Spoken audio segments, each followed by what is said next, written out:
बानी पीटीआई की रिहाइश गाह के बाहर इस्लामाबाद पुलिस पर हमले का मुकदमा। अदालत ने पीटीआई रहनुमा शिबली फराज के नाकाबिले जमानत वारंट गिरफ्तारी जारी कर दिए।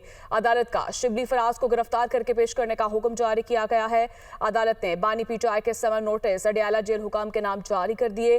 अदालत ने 30 जुलाई को बानी पीटीआई को तलब कर लिया है। जुडिशियल मजिस्ट्रेट सोहेल रफीक ने केस की समाअत की। थाना रेस कोर्स को पुलिस ने बानी पीटीआई के खिलाफ मुकदमा दर्ज कर रखा है। मोहम्मद अशफाक हमारे साथ मौजूद हैं। जी अशफाक, आगाह कीजिएगा। जी बिल्कुल, लाहौर की कैंट कचहरी के जुडिशियल मजिस्ट्रेट ने पीटीआई रहनुमा शिबली फराज के नाकाबिले जमानत वारंट गिरफ्तारी जारी कर दी है। अदालत ने शिबली फराज को गिरफ्तार करके अदालत में पेश करने के अहकाम जारी कर दिए। इसी तरह से अदालत ने बानी पीटीआई को समन नोटिस अडियाला जेल हुकाम के नाम जारी किया है और ये कहा है कि 30 जुलाई को बानी पीटीआई को जुडिशियल मजिस्ट्रेट के रूबरू पेश किया जाए।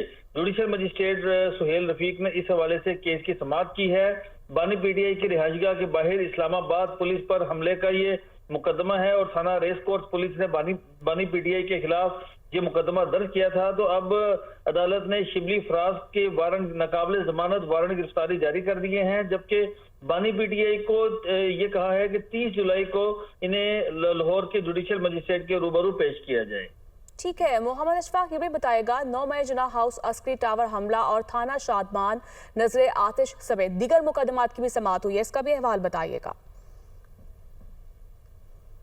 जी बिल्कुल, लाहौर की इंसदादी दहशतगर्दी की खसूसी अदालत में 9 मई को जिनाह हाउस हमला और जलाओ घिराव समेत मजमूई तौर पर 7 मुकदमात की समाअत हुई है और इस मौके पर पीटीआई रहनुमा शाह महमूद कुरैशी, आजम हंसवाती और असद उमर की अबूरी जमानतों पर वकला ने दलाइल दिए हैं। अदालत ने तीनों मुल्जमान की अबूरी जमानतों में 19 सितंबर तक तोसी कर दी है और साथ ही साथ अदालत ने तफ्तीशी अफसर को यह कहा है कि आइंदा समाअत पर मुल्जमान से की गई तफ्तीश से मुतल्लिक रिपोर्ट भी अदालत में जमा करवाई जाए। अदालत के रूबरू इस हवाले से इंसदादी दहशतगर्दी की खसूसी अदालत के जज मंजर अली गिल ने केस की समाअत की है और वकला ने मजीद दलाइल देने के लिए अदालत से मोहलत की इस्तदा की थी। ठीक है, बहुत शुक्रिया अशफाक।